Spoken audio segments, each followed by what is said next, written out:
প্রিয় দর্শক, সবাইকে স্বাগত জানাচ্ছি গণতন্ত্রের সংলাপে। সঙ্গে আছি আমি সেলিম আমরাও খান। অনুষ্ঠানটি সম্প্রচার হচ্ছে স্বপ্ন ধরার সৌজন্যে। দর্শক, বিচার, সংস্কার ও নির্বাচন যেন মুখোমুখি দাঁড়িয়ে গেছে। অভ্যুত্থানের নেতৃত্বে দেয়া ছাত্রদের রাজনৈতিক দল জাতীয় নাগরিক পার্টির উত্তরাঞ্চলের মুখ্য সংগঠক সার্জিস আলম হুঁশিয়ারি দিয়ে বলেছেন, যতদিন না খুনি হাসিনাকে ফাঁসির মঞ্চে দেখছি ততদিন যেন কেউ ভুলক্রমেও নির্বাচনের কথা না বলে। তবে এমন বক্তব্যকে দেশি বিদেশি চক্রান্ত হিসেবে দেখছে বিএনপি। দলটি বলছে, হত্যাকারীদের বিচার হতেই হবে, তবে তা নির্বাচনের পথে বাধা হতে পারে না। মার্চের মধ্যে নির্বাচনের রোডম্যাপ ঘোষণার আলটিমেটামও দিয়ে রেখেছে দলটি।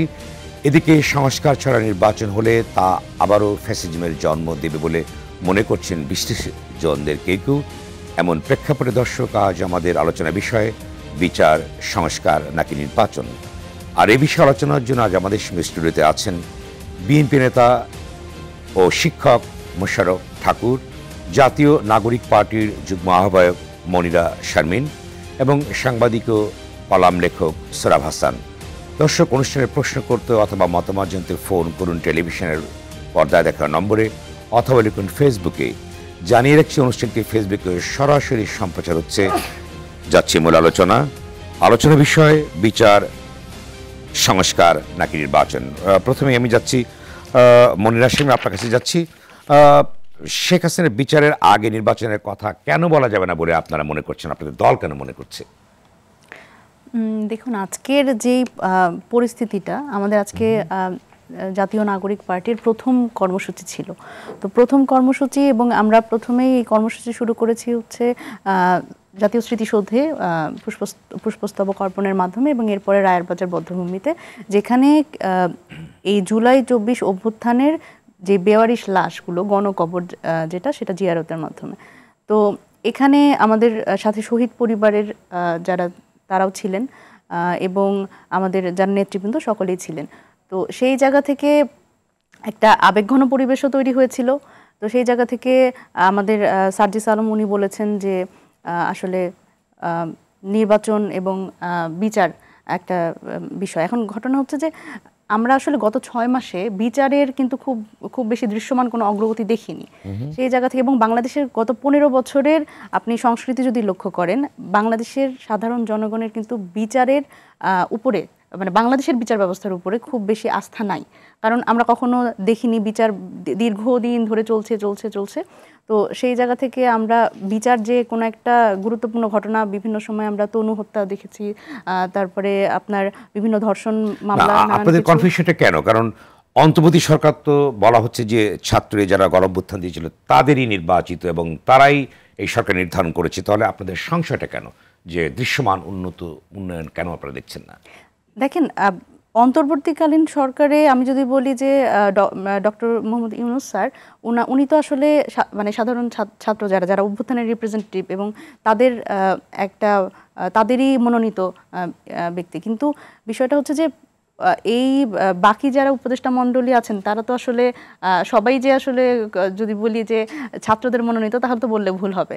আর সেখানে হচ্ছে আমাদের অধিকাংশই তো আপনাদের সঙ্গে ছিল, আমরা যতদূর জানি অধিকাংশ হলে আপনাদেরকে নানাভাবে সহযোগিতা করেছে বিভিন্ন সময়। ঠিক সেরকমও না। বিষয়টি হচ্ছে আমাদের অভ্যুত্থানের, আমরা যদি বলি যে প্রধান উপদেষ্টার কথা, তাহলে উনি অবশ্যই আমাদের মনোনীত, এবং আমাদের যে 3 জন মানে যারা হলো অভ্যুত্থানের রিপ্রেজেন্টেটিভ হিসেবে গেছিলেন উপদেষ্টা, তার মধ্যে তো একজন অলরেডি পদত্যাগ করেছেন। তো সেই জায়গা থেকে আসলে এই সরকারটাকে বৈধতা প্রদান করার জন্যই যে অন্তর্বর্তীকালীন সরকার। কিন্তু অন্তর্বর্তীকালীন সরকারের তো বিভিন্ন বিষয়ে আমাদের তো আসলে দ্বিমত আছে, আমরা যেটা মাঠ পর্যায় থেকে বলছি, যেমন বিচার একটা বিষয়। তবে আমি যেটা মনে করি, এটা আমাদের যদি বলি যে জাতীয় নাগরিক পার্টির যদি আপনি স্ট্যান্ড বলেন, তাহলে অবশ্যই আমরা বিচার এবং এই আসলে নির্বাচন, এই দুটোকে আমরা একসাথে করছি না। তবে বিচারটা একটা অবশ্যই অন্তর্বর্তীকালীন সরকারের মাধ্যমে একটা দৃশ্যমান আমরা বিচারের অগ্রগতি দেখতে চাই, এবং নির্বাচন তো আসলে এটা মানে এটা বিলম্বিত করার কোনো বিষয় না। নির্বাচন তো অবশ্যই একটা গণতান্ত্রিক প্রক্রিয়ায় বাংলাদেশে নির্বাচন হতে হবে, এবং সেটার জন্যও কিন্তু আমাদের গত 15 বছরের বিভিন্ন সময় বিভিন্ন গোষ্ঠী, বিভিন্ন রাজনৈতিক দল, তাদের স্ট্রাগল, আমরা এরকম একটা, যেমন আমি আমার নির্বাচনের সাথে আসলে কোনো দ্বিমত নাই, কারণ আমি যদি বলি আমার বয়সে আমি তো আসলে একটা সুন্দর নির্বাচন দেখিনি। সুতরাং এই রাজনৈতিক অধিকার সেটা তো আসলে প্রয়োগ করার একটা বাসনা তো আমার মধ্যেও আছে, কিন্তু অবশ্যই একটা অভ্যুত্থান পরবর্তী বাংলাদেশে আমাদের মনে রাখতে হবে প্রায় এতগুলো মানুষ যে ছাত্র জনতার শহীদ হওয়ার পরে অবশ্যই বিচারটা খুবই গুরুত্বপূর্ণ, এবং আওয়ামী লীগের বিচার হইতেই হবে, এবং শেখ হাসিনার বিচার অবশ্যই হতে হবে, এবং সেটা অন্তর্বর্তীকালীন সরকারের খুবই দৃঢ় পদক্ষেপ আমরা আশা করি। ধন্যবাদ। আবার আসবো আপনার কাছে, পর্যায়ে যাচ্ছি আমি মোশাররফ ঠাকুর, আপনার কাছে যাচ্ছি যে অনেকেই মনে করে থাকেন যে সুষ্ঠু নির্বাচন হলে বিএনপি ক্ষমতায় যাবে এবং বিচার শেষ না করে নির্বাচন হলে গণহত্যাকারীরা ছাড়া পেয়ে যাবে এমন একটি ধারণা আছে। অন্যদিকে তার মানে কি বিএনপির উপরে অর্থাৎ গণঅভ্যুত্থানে যারা নেতৃত্ব দিয়েছে ছাত্ররা তাদের কি আস্থা নিতেই মনে হচ্ছে এটি? ধন্যবাদ আপনাকে সেলিম ভাই, আপনার দর্শক শ্রোতা অপর দুই বিজ্ঞ আলোচক। প্রথম কথা হচ্ছে যে জাস্টিস হারিড, জাস্টিস বারিড, এটা জাস্টিস ডিলেইড, জাস্টিস ডিনাইড। বিচারকে নিয়ে যেমন তাড়াহুড়া করা যায় না, বিচারকে তখন প্রলম্বিতও করা যায় না। তো ছাত্রদের ভাবাদর্শের গুরু হচ্ছে আমাদের আসিফ নজরুল। তিনি বিচার বিভাগ তো পুরোটা খবরদারি করেন। তিনি অ্যাফিলিয়েট ডিভিশন পুরোটা পাল্টিয়ে ফেলেন, খালি করে ফেলেন। 23 জন বিচারপতি কোনো সংস্কার করা ছাড়াই 23 জন বিচারপতি দিয়ে দিলেন। জানা যায় একজন বিচারপতি গত 3 বছরে, মানে তার পূর্ববর্তী বিচারক পূর্ববর্তী 3 বছরে 3খানা ওকালতনামা কিনিয়েছিলেন। মানে এত ব্রিফ তার। তিনিও বিচারপতি হয়েছেন আসিফ নজরুলের পছন্দে। আমাদের ডক্টর ইউনুস বিচারপতি হিসাবে রিকমেন্ড করেছেন, রাষ্ট্রপতি পোস্ট অফিস থেকে পাস করে দিয়েছেন। তো বিচার নিয়ে তো এই সরকারের ছাত্র যারা আজকে যিনি বলেছেন, যিনি হাসিনাকে একেবারে আম্মা ডাকতে ডাকতে একেবারে ফেনা তুলে ফেলছেন, বিভিন্ন টেলিভিশনের অনুষ্ঠানে দেখি আমার বঙ্গবন্ধু শিখিয়েছেন বলে। তো তিনি আজকে বলেছেন যে হাসিনাকে ফাঁসির দড়িতে না দেখা পর্যন্ত নির্বাচন করা যাবে না। তো আমরা বিষয়টাকে এইভাবে দেখি না, আমরা বিষয়টাকে দেখি বিচারের যে সুষ্ঠু একটা প্রক্রিয়া আছে। আমরা শেখ হাসিনার মতো বিচার বিশ্বাস করি না। শেখ হাসিনা যেমন যা বিশ্বাস করতেন তা আদালত থেকে রায় আনতেন, এবং সেই রায় আনার কারণেই হাসিনার পতনও হয়েছে। তো আমরা এটা বিশ্বাস করি না। আমরা মনে করি যে বিচার বিভাগের যে স্বাভাবিক গতি প্রকৃতি আছে, সেই অনুযায়ী বিচারকরা তার বিবেকের কাছে দায়ী থেকে, তার যে স্রষ্টা আছেন, সর্বশক্তিমান আছেন, তার কাছে দায়ী থেকে, তার বিবেকের কাছে দায়ী থেকে তিনি বিচারের রায় দিবেন। আমি বিচারের রায় আগেও দিতে বলবো না, পরেও দিতে বলবো না। যখন রায়টা হওয়া দরকার তখনই হবে।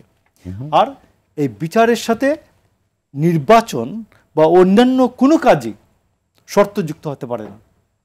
পৃথিবীর কোনো কাজই বিচারের সাথে শর্তযুক্ত হতে পারে না। বিচারের গতিতে চলবে। আপনি যদি ন্যায় বিচার এনশিওর করতে চান, আমি আপনাকে বলি যে শেখ হাসিনা আমাদের 1,500 মানুষকে হত্যা করেছেন, গণহত্যার দায়ী একজন ব্যক্তি। আমি আপনাকে মনে করি শেখ হাসিনার বিরুদ্ধে যে পরিমাণ এভিডেন্স আছে, যে পরিমাণ এভিডেন্স এই পর্যন্ত পাওয়া গেছে। আপনারা নির্বাচনের কথা বলেছেন যে নির্বাচন হলেও বিচার প্রক্রিয়া চলবে, কিন্তু আজকে যেটা সার্জি চলম বলবার চেষ্টা করেছেন সেটা হচ্ছে যে বিচার না হওয়া পর্যন্ত বাংলাদেশের কোনো মানুষ, কোনো রাজনৈতিক দল ভুল করে যদি নির্বাচনের কথা না বলে, অর্থাৎ কথা যেন না বলে, তাহলে এটা কি বাবার জমিদারি নাকি? জমিদারি, আপনার বাবার জমিদারিতে আমি কি বলবো না বলবো সেটা আপনি ডিসাইড করে দেবেন? আপনি ডিসাইড করে দিবেন না তো। এটা তো তাহলে তো হাসিনার আর এর হাসিনার সময় আর এই সময়ের মধ্যে পার্থক্য হলো কি? সুরাব ভাই কি লিখবে না লিখবে সেটা তো আমি নির্ধারণ করে দিব না। আমি কি বলবো না বলবো এটা আপনি আমাকে নির্ধারণ করে দেবেন না, আমি আমার মতো করে বলবো। এই জন্য 17 বছর এর মধ্যে বহু সময় জেল কেটেছে, বহু সময় ডিবিতে রিমান্ড থেকে কেটেছে। বাট ডিবিতে রিমান্ডে গিয়ে 3 দিনে আমরা বলে দেই নাই যে আমার দলের বিরুদ্ধে কোনো কথা বলি নাই, তারেক রহমানের বিরুদ্ধে বলি নাই, দেশনেত্রী খালেদা জিয়ার বিরুদ্ধে বলি নাই, আমার দলের কোন নেতার বিরুদ্ধে বলি নাই। তো আপনারা তো বলেছেন, তো লম্বা লম্বা কথা না বলে বলুন যে বিচারের মতো চলবে, নির্বাচনটা যখন হওয়া উচিত ঠিক সেই সময়ই হবে, এটাই হচ্ছে গণতন্ত্রের ভাষা। আর উনি যেটা বলেছেন এটা গণতন্ত্রের ভাষা নয়, উনার কাছে বরঞ্চ প্রায়োরিটি, অগ্রাধিকার সেটা হচ্ছে দলের উনার একটা গঠনতন্ত্র করেন। আপনি বলেন যে শেখ মুজিবকে সামনে রেখে সংবিধান হয়েছে, এই জন্য ওইটা নাকি মুজিববাদী সংবিধান। আপনাদের লোকজনকে সামনে রেখে তো পথ তৈরি হয়। তো আপনি আগে তো গঠনতন্ত্র করবেন। বাংলাদেশে এই পর্যন্ত যত দল হয়েছে সমস্ত দল আগে গঠনতন্ত্র হয়েছে, তারপরে দলগুলি হয়েছে, বড় দলগুলি যারা হয়েছে। দল ঘোষণার আগে 2 মাস 3 মাস কাজ চলেছে গঠনতন্ত্র নিয়ে, ঘোষণাপত্র নিয়ে। তো ওটা ঠিক করেন, আগে ওইটা ঠিক করেন। ওই দলের কি বলে জানি, দলের নিবন্ধন পেতে গেলে গঠনতন্ত্র জমা দিতে হবে, ঘোষণাপত্র জমা দিতে হবে। দেশটা আমাদের বুকের ভেতর রাখা আছে। এই স্বপ্নগুলি দেশের সবচেয়ে বড় সম্পদ। আমরা বিশ্বাস করি এই স্বপ্নগুলিতেই তৈরি হবে স্বপ্নের বাংলাদেশ। স্বপ্ন ধরা, ধরনীর বুকে স্বপ্নের ঠিকানা। এবং আজকে যে এই কি মুখ্য সাংগঠনিক সমন্বয়ক এখন 2 জন আছেন, 2 ভাগ করছেন। যদি 4 জন হইতো তাইলে এটা নর্থ সাউথ ইস্ট ওয়েস্ট হইতো, তো এটা নিউজ হয়ে যেত। তো যাই হোক, এটা যে হয় নাই আল্লাহ রক্ষা করছে, যে সাংগঠনিক সমন্বয়ক নিউজ, তো এটা না হইয়া শুধু ইস্ট ওয়েস্ট হয়েছে না কি নর্থ সাউথ হয়েছে। তো ওগুলো আগে ঠিক করেন, ওগুলো আগে আপনাদের কাছে অগ্রাধিকার। আমরা প্রেসক্রিপশন দিচ্ছি অ্যাজ সিনিয়র সিটিজেন। ধন্যবাদ। আবারও আসলাম আপনার কাছে। আমি সরবাসন, আপনি বলুন যে নির্বাচন ব্যবস্থা সংস্কার কমিশনের চেয়ারম্যান ডক্টর বদিউল আলম মজুমদার বলেছেন যে সংস্কার ছাড়া যদি নির্বাচন হয় সেক্ষেত্রে আবারও ফ্যাসিজমের উদ্ভব হতে পারে বা উত্থান হতে পারে। এই প্রসঙ্গে আপনি কি বলবেন যে নির্বাচন একদিকে চাচ্ছে মানুষ, অন্যদিকে সংস্কার প্রক্রিয়া নানা রকম। এবং ঠাকুর ভাইকে শুভেচ্ছা। আসলে আমরা কি চাই? একসঙ্গে থাকতে চাই না একসঙ্গে থাকতে চাই না, অথবা আমার সঙ্গে যে একমত নন তাকে আমি শত্রু ভাবি না তাকে প্রতিপক্ষ ভাবি, যে ভিন্ন মতের একজন মানুষ ভাবি। সুতরাং আমাদের মূল সমস্যা হচ্ছে 5 আগস্ট পর্যন্ত একটা ছিল স্বৈরাচারের পতন, সে ব্যাপারে মোটামুটি সবাই এক ছিল, ছাত্র নেতৃত্ব এক ছিল, রাজনৈতিক দলগুলো যারা আন্দোলনে শরিক ছিল। শেখ হাসিনা সরকারের পতন হয়েছে। এখন আমরা মানে যারা ক্ষমতায় আছেন, অন্তর্বর্তী সরকার, ছাত্র নেতৃত্ব এবং রাজনৈতিক দল, তারা কিভাবে চলবেন তাদের মধ্যে বোঝাপড়া থাকতে হবে, আলোচনা হতে হবে এবং একটা আস্থার সম্পর্ক তৈরি হতে হবে। গত সাড়ে 6 মাসে সে আস্থার সম্পর্কটা অনেক ক্ষেত্রে ফাটল ধরেছে। কারো মতে অসহিষ্ণু কথাবার্তা, কারো মতে উগ্র আচরণ, কারো মতে একগুঁয়েমি কোনো রাজনৈতিক দলের, নানাভাবেই করা যায়। কিন্তু এটি আলোচনা করেই ঠিক করতে হবে। অবশ্যই বিচারের মতো চলবে নির্বাচন। এটার মূল উদ্দেশ্য তো, এই ছাত্র গণ অভ্যুত্থানের মূল উদ্দেশ্য তো গণতন্ত্র প্রতিষ্ঠা। স্বৈরাচারের পতনের পর একটা গণতান্ত্রিক ব্যবস্থায় ফিরে যাওয়া, বাংলাদেশ গণতান্ত্রিক ব্যবস্থায় ফিরে যাওয়ার জন্য নির্বাচনের তো বিকল্প নেই। আর বিচারের মতোই হবে। এবং সেখানে আমি মনে করি ঠাকুরভাই যেটা বলছেন যে এটি খুব দ্রুত করে বিচারকে শেষ করাও উচিত না, বিলম্বিত করেও ন্যায় বিচার থেকে বঞ্চিত করা উচিত না। আর আমাদের বিচার ব্যবস্থার প্রতি অনাস্থা প্রকাশেরও যথেষ্ট কারণ আছে। সুতরাং মানে আমরা কিভাবে এগোবো, মূল হচ্ছে ভোটের হিসাব নিকেশ। যারা মনে করেন যে এখন ভোট হলে 6 মাস পর ভোট হলে আমাদের সুবিধা, তারা স্বাভাবিকভাবে দ্রুত নির্বাচনের কথা বলেন। যারা মনে করেন যে না, 6 মাস পর হলে বা 1 বছর পর হলে আমাদের দল সংগঠিত হবে, দল শক্তিশালী হবে, তখন ভোটের মাঠে আমরা ভালো করতে পারবো, তারা স্বাভাবিকভাবে নির্বাচন পেছানোর কথা বলবে, নির্বাচন বিলম্বে চাইবে। এটা একটা আলোচনা করেই আসতে হবে।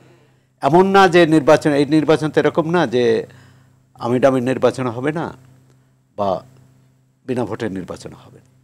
নির্বাচনটা সবাইকে মিলেই করতে হবে এবং সেক্ষেত্রে একটা জায়গায় আসতে হবে, অন্তত নির্বাচনটা চাই আমরা।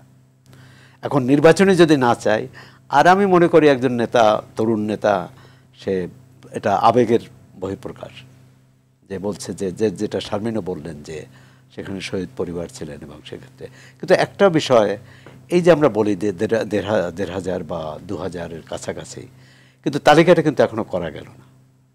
এটা কিন্তু খুব, এটা যে ৫৩ বছর আগের ঘটনা না যে অনেকের লাশ নেই, অনেকের কোনো চিহ্ন নেই, কোনো আলামত নেই, আমরা এই করতে পারিনি।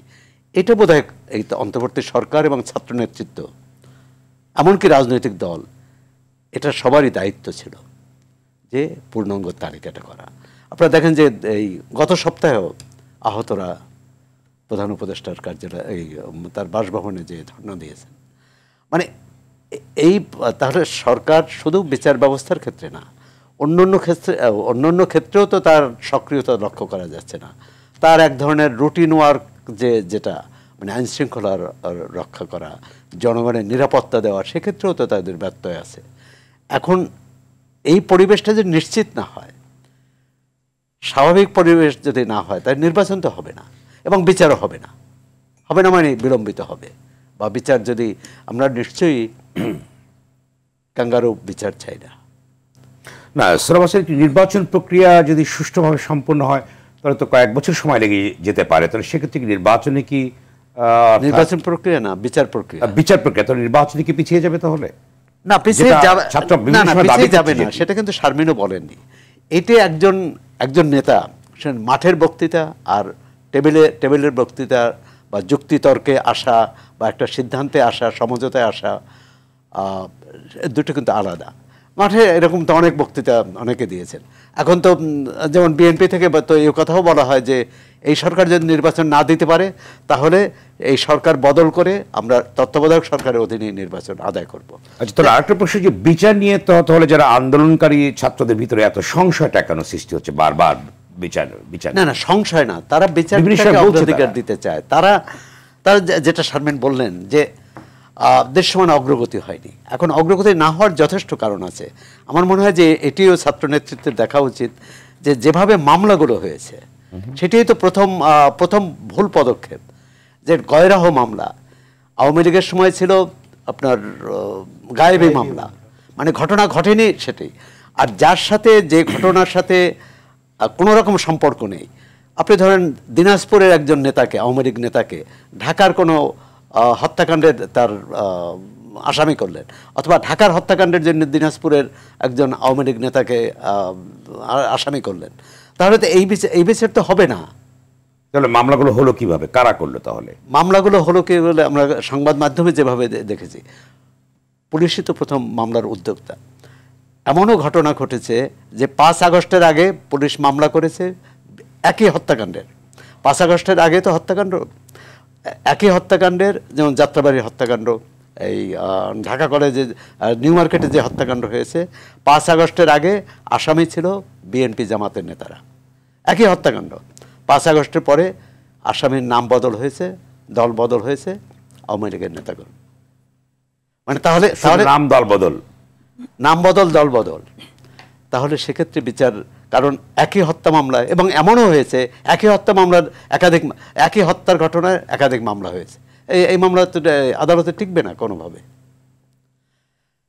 আমি মনে করি যে এক্ষেত্রে রাজনীতির বিচার বিবেচনা, রাজনৈতিক বিচার বাদ দিয়ে আইনের বিচারের যদি আমরা মনোনিবেশ করি, যে রাজনৈতিক বিবেচনা কে কোন দলের সেটা নয়, যে অপরাধ করছে তাকেই ধরতে হবে, যে ঘটনায় যার অপরাধ।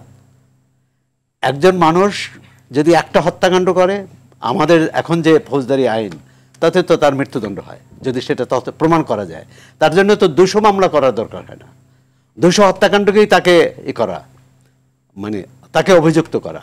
আমি মনে করি যে মামলার এই শুরুতে, এবং এও অভিযোগ আছে শুধু পুলিশই করেছে তা না, পুলিশ বলেছে, আপনি দেখেন এই যে সুপ্রিম কোর্টের সিনিয়র আইনজীবী জিরাই খান পান্না, তার বিরুদ্ধে হত্যা চেষ্টার মামলা হয়েছিল। পরবর্তীকালে এটি নিয়ে বেশ প্রতিবাদ হয়েছে, সংবাদ মাধ্যমে এসেছে, আইনজীবীরা প্রতিবাদ করেছেন, তার নামটা বাতিল হয়েছে। কারণ যিনি মামলা করেন তাকেই কিন্তু আদালতে যাই বলতে হবে যে এটা আমার ভুল হয়েছে, অথবা আমি যে তথ্য প্রমাণ পেয়েছি পরবর্তীকালে তার কোনো দায় নেই এর সঙ্গে। মানে মামলা একবার হলে থেকে বেরিয়ে আসাও কিন্তু খুব কঠিন। হয় বাদীকে করতে হবে, অথবা পুলিশকে, মানে যে তদন্তকারী কর্মকর্তাকে তাকে রিপোর্ট দিতে হবে যে এর সাথে এ যুক্ত নয়। তো আমার তো জানা নেই যে কোনো মামলার এখন পর্যন্ত চার্জশিট হয়েছে। না, তখন এই যখন অবস্থা, মামলা আপনি যেটা বলতে চেয়েছেন শত শত মামলা হয়েছে, বিভিন্নভাবে মামলা হয়েছে, তাহলে আসলে মানুষের তো আবেগ আছে, এই হত্যাকাণ্ডগুলো বিচার হোক, তাহলে তার ফেটটা কি দাঁড়াবে? আবেগ তো প্রথম আবেগ হচ্ছে তালিকাটা কেন হলো না। যদি আবেগ থাকতে তো আমাকে প্রথম তালিকাটা স্পষ্ট করা দরকার। এই যে এটাও তো একটা এই আপনার রায়ের বাজারে বা আরও অনেক জায়গায় বেয়ারেস্ট লাশ, স্বজনরা জানে না যে তার সন্তান বা তার ভাই বা অন্য স্বজন সে কোথায় মারা গেছে। কারণ আঞ্জুমানে মফিদুলে এখানে আসছে, শুধু নামটা আছে হয়তো। এমনকি এদের অনেকের এই শ্রেণীর মানুষ, মানে সাধারণ মানুষ, তাদের অনেকে আইডি নাই। আপনি তো ডিএনএও বের করতে পারবেন না, কারণ তার স্বজনকে বের করা। কারণ বাংলাদেশে আইডি নাই এরকম অনেক মানুষ আছে, বিশেষ করে গরিব, মানে মেহনতি মানুষ, গরিব মানুষ। আচ্ছা, এখন যেটা হচ্ছে যে এক্ষেত্রে অন্তত 5 আগস্টের যে রাজনৈতিক দল এবং ছাত্র নেতাদের বা সবার মধ্যে, নাগরিক সমাজের মধ্যে যে ছিল, আমরা একটা গণতান্ত্রিক ব্যবস্থা চাই। সেই গণতন্ত্রের উত্তরণের জন্য ন্যায় বিচার কিন্তু গণতন্ত্রের অংশ। এটা নির্বাচন হলো আর এই বিচার প্রক্রিয়া থেমে গেল। তবে বিচার প্রক্রিয়া কোনো বিচার প্রক্রিয়ার মতোই হতে হবে। না হলে কি হবে? আওয়ামী লীগ তো বিএনপির লাখ লাখ নেতাকর্মীকে আসামি করেছে, কয়জনকে জেলে রাখতে পেরেছে। সুতরাং এখন যারা বিচার প্রক্রিয়ার সঙ্গে যুক্ত তাদের এই কথাটা মনে রাখবেন। ধন্যবাদ। আবার আসবো আপনার কাছে। মনির হোসেন, আপনি বলুন যে আসলে আপনাদের দল বা আপনারা কোনটি চান? সংস্কার আগে, না বিচার আগে, না নির্বাচন, কোনটি? দেখেন, এইখানে আসলে আমি এই সংস্কার, নির্বাচন, বিচার, এই বিষয়গুলোকে অবশ্যই একটা আরেকটার মুখোমুখি দাঁড় করাতে রাজি না। সেটা হচ্ছে এখানে বিচারের মতো, যেটা সৌরভ ভাই বললেন, যে বিচারের প্রক্রিয়ায় কোনো রাজনৈতিক বিবেচনায় যাতে না হয়। যেমন আমরা কিন্তু দেখেন বিচার ব্যবস্থার উপর আস্থা নাই, আমরা বারবার করে বলছি কেন। তৃণমূল পর্যায়ে এরকম একটা বিষয় আছে, সেটা হচ্ছে ধরেন আওয়ামী লীগের যাদের এই, আপনি যদি বলি ডেভিল হান্টের মধ্যে দিয়েই যাদের হচ্ছে ধরা হচ্ছে, আমাদের কাছে এরকম তথ্য আসছে যে তাদের ধরা হচ্ছে এবং তারা বড় রাজনৈতিক দল যারা আছে তাদের সাথে হয়তো লিয়াজু করে তাদের কিছু টাকা পয়সা দিয়ে তারা বের হয়ে আসছে। সুতরাং আলটিমেটলি বিচারহীনতার যে সংস্কৃতি, সেটা তো আমরা এখনও দেখতে পাচ্ছি। সুতরাং বিচার ব্যবস্থার উপরে কিভাবে সাধারণ মানুষের সেই মানে আসলে ভরসাটা থাকবে। আর সংস্কারের কথা বলছেন, দেখেন বাংলাদেশে এই সংস্কার ছাড়া নির্বাচন তো এর আগে বহু হয়েছে। হ্যাঁ, এটা হতে পারে যে এবারের নির্বাচন, একটা অভ্যুত্থান পরবর্তী নির্বাচন যদি আমরা সংস্কার ছাড়া করি, তাহলে এইবারের নির্বাচনটা হয়তো ফেয়ার হবে বা একটা প্রচ্ছন্ন একটা চাপের জন্য হয়তো। কিন্তু আমরা তো এটা চাচ্ছি না। আর এই অভ্যুত্থান তো প্রত্যেক দিন হবে না, এত মানুষ তো ছাত্র জনতা বারবার করে মাঠে নামবে না, যেমন তারা বারবার করে জীবনও দিবে না। সুতরাং আমরা বলছি যে এইটার একটা সংস্কার দরকার, এবং সংস্কারের মধ্যে কিন্তু নির্বাচনটাও আছে। যেমন আপনি যদি বলেন যে নির্বাচনটা কেমন করে, আমরা একটা ভালো নির্বাচনের কথা বলছি। ভালো নির্বাচন কি?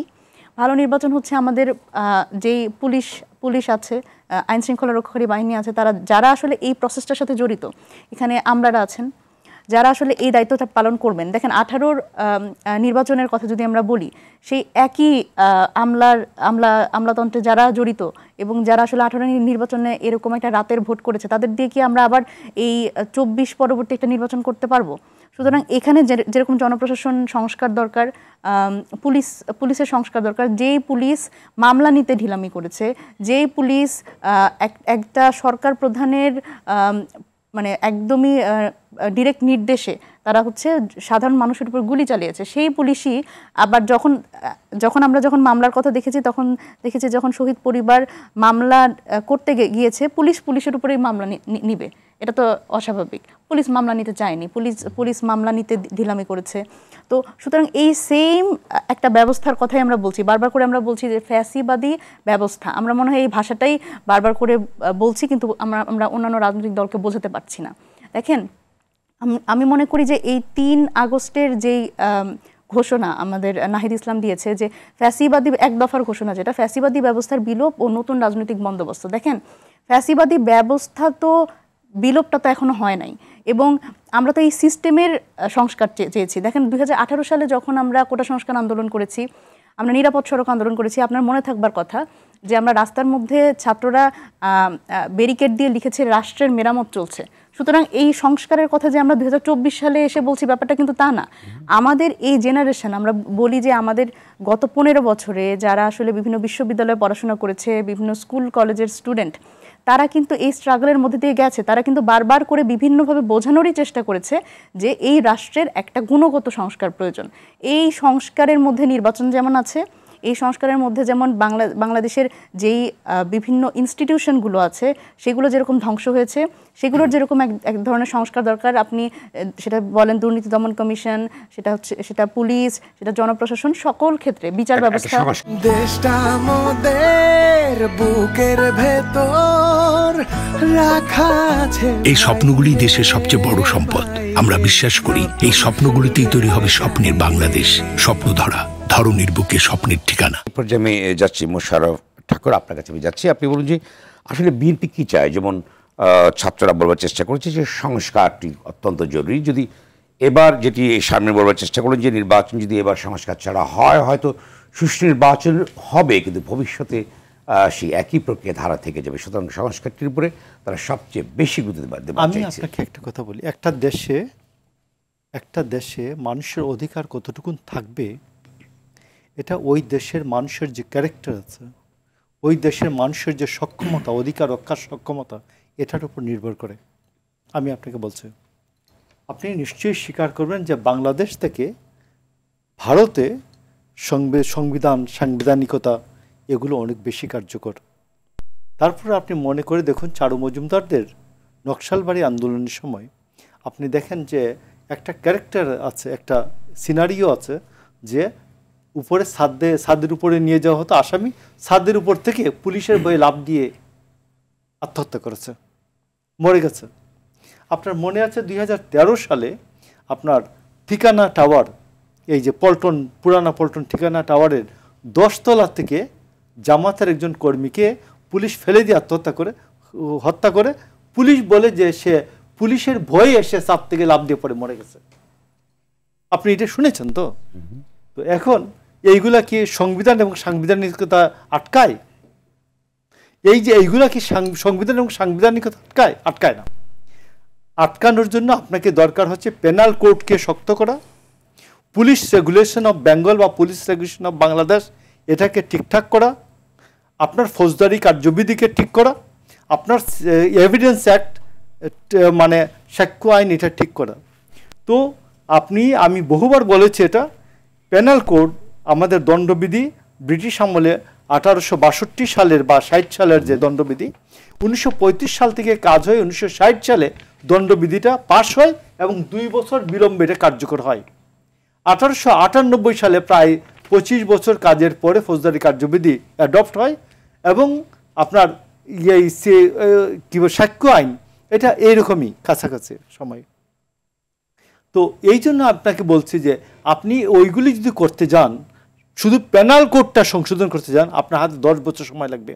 আপনি পিআরবি যদি কারেক্ট করতে চান, খুলনলচে PRB, police regulation of Bangladesh, যেটাতে পুলিশ চলে, এটা মিনিমাম 5 বছর লাগবে। তো আপনি ফৌজদারি কার্যবিধি যদি ঠিক করতে চান 10 বছর লাগবে। তা আমি কি আগামী 25 বছর ঠিক অপেক্ষা করব নির্বাচনের জন্য? ডক্টর ইউনুস কি 25 বছর বেঁচে থাকবেন? আমি তো জানতাম রবার্ট মুগাবে 95 বছরের বয়সের সর্বোচ্চ বয়সের রাষ্ট্রপতি, আর একবার কি নাম মাহাতির মোহাম্মদ 92 বছর বয়সে কয়েকদিনের জন্য প্রধানমন্ত্রী হয়েছিলেন, আর ডক্টর ইউনুস তৃতীয় সর্বোচ্চ বয়সের সরকার প্রধান। তো এইগুলি হচ্ছে যে কুতর্ক, যে সংস্কার করা, আপনি পলিটিক্যাল পার্টিকে অবিশ্বাস করেন, আপনি যত সংস্কার করে দেন না, যত সংস্কার করে দেন, আমি সে একটা পলিটিক্যাল পার্টি ক্ষমতা আসলো, সে যদি মানতে না চায় সেটাকে 2/3 মেজরিটি থাকলে সেটাকে যা খুশি তাই করে দেবে। আবার আমি যদি বলি ইংল্যান্ডের মতো যদি হয়, জনগণ যদি ওই রকম সচেতন থাকে, তাহলে ওইখানে রিটেন কনস্টিটিউশন ছাড়াও শুধু কনভেনশন এবং কাস্টমস দিয়ে একটি রাষ্ট্র সুন্দরভাবে চলতে পারে। তো এই জন্য আমি আপনাকে বলছি, যারা এইগুলি বলেন তারা এগুলির উপর কনস্টিটিউশন, কম্পারেটিভ কনস্টিটিউশন, সংবিধান, তুলনামূলক সংবিধান, অন্যান্য বিশ্বের সংবিধান, কিভাবে সংবিধান এবং সাংবিধানিকতা কিভাবে কার্যকর হয়, কাজকর্ম করে, এগুলো নিয়ে আলাপ আলোচনা নিজেরা না করে অথবা পড়াশোনা করুন, অথবা পড়াশোনা করতে চান না, সময় নাই, যারা জানেন এদেরকে নিয়ে বসেন, জানেন, জেনে শুনে বলেন। এগুলো এইভাবে হয় না। তো আপনাকে সর্বশেষ বলি যে রাজনৈতিক দলগুলিকে অবিশ্বাস করে আপনি কোনো সংস্কারই বাস্তবায়ন করতে পারবেন না। আপনি আমাকে অবিশ্বাস করছেন যে আমি নির্বাচিত হলে কালকে আমি কোনো কিছু করব না, তো আপনি তো আজকে হোক, কালকে হোক, পরশু হোক রাজনৈতিক দলগুলির হাতে ছাড়তে হবে, নাম্বার 1। নাম্বার 2, আপনি তো একটা রাজনৈতিক দল, আপনি তো নির্বাচন করে ক্ষমতায় যেতে চান। তো আপনার যদি এত পপুলারিটি থাকে, আপনি ইয়ে করেন, আপনি কি বলে নির্বাচনী ইস্তেহারে ঘোষণা করেন যে আমি আসলে এই এত এত এত আমি সংশোধন করব, এটা আমার নির্বাচনী ইস্তেহার। তো আপনি পপুলার হলে আপনি পাশ করবেন, আপনি করে ফেলবেন। আর যদি আমি আমার যেটুকু সংস্কারের প্রস্তাবনা আছে আমি ইস্তেহারে দিব, আমি আসলে পলিটিক্যালি আমি নির্বাচিত হয়েছে, আমি এমফেসিস দিচ্ছেন যে আগে নির্বাচনটা আগে হতে হবে। আপনি পলিটিক্যাল ইস্তেহারের উপর, নির্বাচনী ইস্তেহারের উপর নির্বাচন হয়, নির্বাচনী ইস্তেহারের উপর নির্বাচন হয়। আপনি আমার নির্বাচনী ইস্তেহার যদি না থাকে সংস্কার, আমি যেহেতু সংস্কার মানব না, আপনি আমাকে বাধ্য করুন, আগে আমার কাছে কমিটমেন্ট আদায় করুন, আমি নির্বাচনী ইস্তেহারে আমি সংস্কার ইনক্লুড করব এবং আমি ভবিষ্যতে এটা বাস্তবায়ন করব। এটা হলো বাস্তবসম্মত। ধন্যবাদ। সোহরাব হাসান, আপনি কি বলবেন? না, সংস্কার, এটা তো সংস্কার নির্বাচন বিচারের তো একটি অপরটির প্রতিদ্বন্দ্বী নয়, এবং একটির বিপক্ষে আরেকটিকে দাঁড় করানো ঠিক নয়। আইন অনুযায়ী চলবে। রাষ্ট্র সংস্কারটা খুব জরুরি, তার চেয়েও বেশি জরুরি হচ্ছে রাজনৈতিক দলগুলোর ভেতরের সংস্কার করা, মানসিকতার সংস্কার। আমরা গণতন্ত্র প্রতিষ্ঠা করতে চাই, দেশে গণতন্ত্র প্রতিষ্ঠা করতে চাই, কিন্তু দলে গণতন্ত্র চাই না। আমরা গণতন্ত্র চাই, একসঙ্গে চলতেও চাই, কিন্তু আমার দাবিটা সবার আগে, আমার দাবি না মানলে আমি একমত না, আমি সেখানে থাকতে চাই না। অর্থাৎ আমরা বিভেদ এবং অবিশ্বাসের মধ্যে বসবাস করছি। এই বিভেদ এবং অবিশ্বাস থেকে সরে আসতে হবে। আমরা পারস্পরিক বিশ্বাস করতে হবে অপরকে। যেমন ধরুন 5 তারিখের পর, 5 আগস্টের পর অন্তর্বর্তী সরকারের প্রতি রাজনৈতিক দলগুলোর যে বিশ্বাস ছিল, যে আস্থা ছিল, সেটা অনেকটাই ফাটল ধরেছে। আবার রাজনৈতিক দলগুলোর সঙ্গে ছাত্র নেতৃত্বের যে একটা বোঝাপড়া ছিল, একটা বিশ্বাস ছিল, আস্থা ছিল, সেটাও এখন নেই পরস্পরের প্রতি। সুতরাং আমরা সবাই সবার প্রতিপক্ষ হয়ে উঠতে চাই। এই প্রতিপক্ষ হয়ে ওঠার মানসিকতাই হচ্ছে গণতন্ত্রের প্রধান অন্তরায়। সুতরাং আমরা যতই কাঠামোগত সংস্কার করি, মনোজগতের সংস্কার না হলে, আমাদের রাজনৈতিক কর্মধারার সংস্কার না হলে, দৃষ্টিভঙ্গির সংস্কার না হলে কোনোটাই কাজ করবে না। এখন আমরা কিভাবে এগোবো?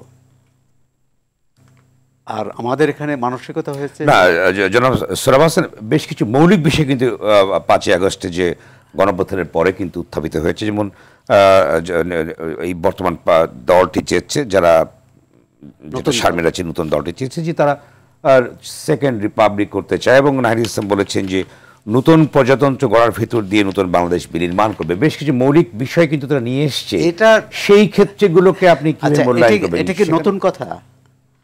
যখন সেকেন্ড রিপাবলিক কি নতুন কথা নয়? না, নতুন কথা নয়। এই কারণে বাংলাদেশে যারাই যখন ক্ষমতায় আসছে তারা নতুন বাংলাদেশ করতে চেয়েছে, এরশাদ বলছে নতুন বাংলাদেশ না, they want to second republic Zia Rahman যখন জিয়া রহমান ক্ষমতায় আসছে বহুদলীয় গণতন্ত্রের নামে তিনি সিপাহী জনতার বিপ্লবের মধ্য দিয়ে এসেছে। আমরাও তো আরেকটা বিপ্লব 5 আগস্ট দেখলাম।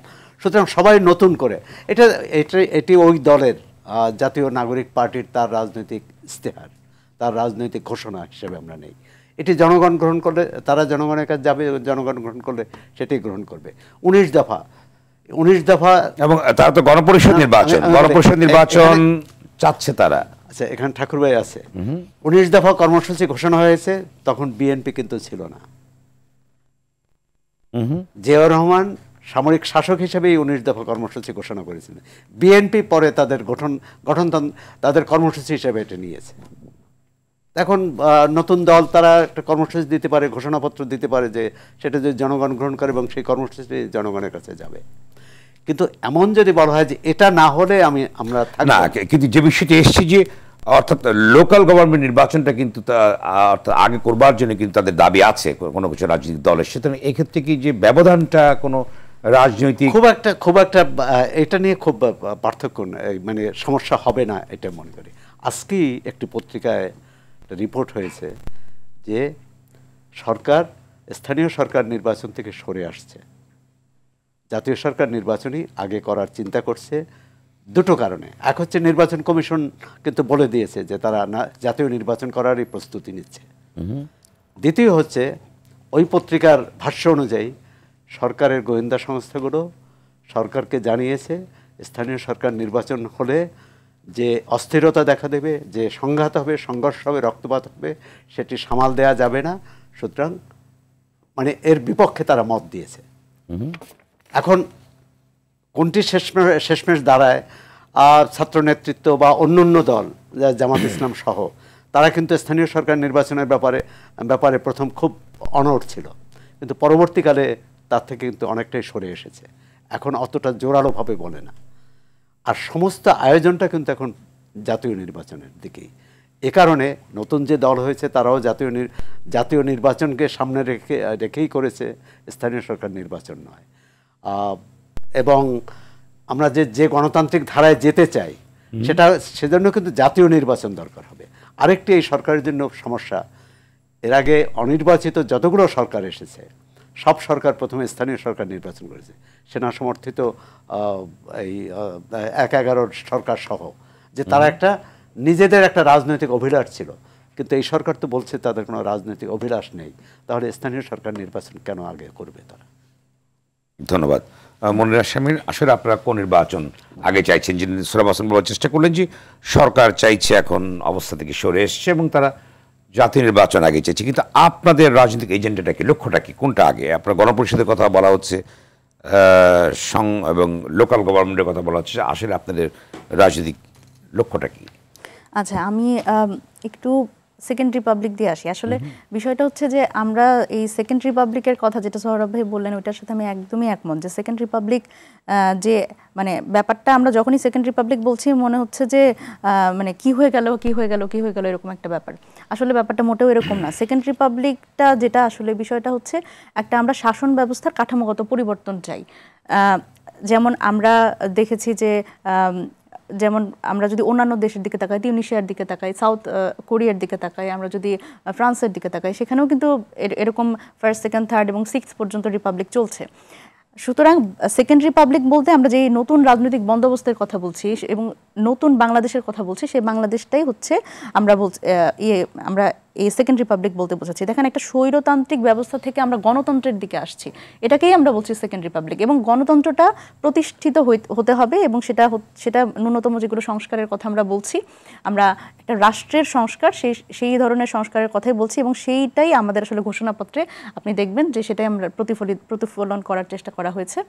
আর আরেকটা ব্যাপার হচ্ছে, দেখেন বিএনপি মনে করে আসলে নির্বাচনী গণতন্ত্র, হ্যাঁ, এটা একটা সমস্যা। এটা খুবই সংকটের ব্যাপার। একদম শেষ পর্যায়ে আছে, 30 সেকেন্ডে বলুন। জি, এখন আমরা অবশ্যই নির্বাচন চাই এবং সেটা আমরা চাই যে গণপরিষদ নির্বাচন, কারণ আমরা যে স্বৈরতান্ত্রিক যে সংবিধানের কথা বলছি বারবার করে, এই সংবিধান তো বারবার করে সব ধরনের দেখেন, আমরা তো অনেকগুলো সরকারের কর্মকাণ্ড দেখেছি, কিন্তু এই সংবিধান কোনো সরকারই কিন্তু দেখবেন যে তাদের ক্ষমতার পালাবদলটা খুব স্মুথলি হয়নি। তারা সবসময় সংবিধানের কোন জায়গাটা আপনার কাছে স্বৈরতান্ত্রিক মনে হয়?